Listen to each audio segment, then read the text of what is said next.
Eradication is a low-budget horror film that flourishes by creating a dreadful world with nothing more than a few sets, two good actors, and a solid script. This movie is a terrifying experience. The two actors, Anita Abdinazad and Harry Aspinwall, portray an exhausted couple at wit's end, going through a living nightmare. Their fear and anguish are palpable at times, and their emotive work is fantastic. Aspinwall gets the lion's share of screen time and portrays the mental decline of David in such a realistic and heartbreaking way that I really empathized with him. Abdinazad also does a remarkable job and manages to display a more physical breakdown and at times looks outright insane. The writing is one of the stronger aspects of this film, and the concept is terrifying. Using the drone noise to create a feeling of existential dread was clever. The film sets up a horrific scenario to start with and then continues adding ingredients until the situation develops into a nightmare you just can't wake up from. Every action is explained and there are no obvious plot holes. Characters' personalities drive the plot, and seeing their growth over the course of the film was great.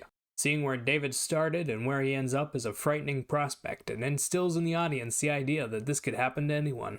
The soundtrack is a little weak, and it's hard to even call it music. It's more like a collection of sounds meant to induce anxiety, but the volume is always too low and the sounds aren't quite dramatic enough to get your heart racing.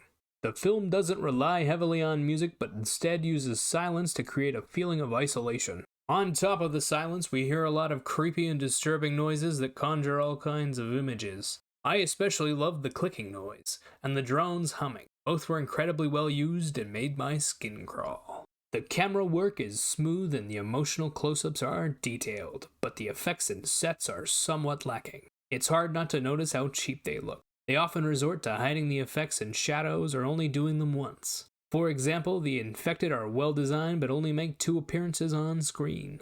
The film would have been better if the drones and the infected had more time on screen and did more in the story. Despite its low budget, Eradication delivers beautiful shots, a solid story that elicits dread, and fantastic emotive acting. It's a solid horror film and great for an afternoon of entertainment. 6 out of 10.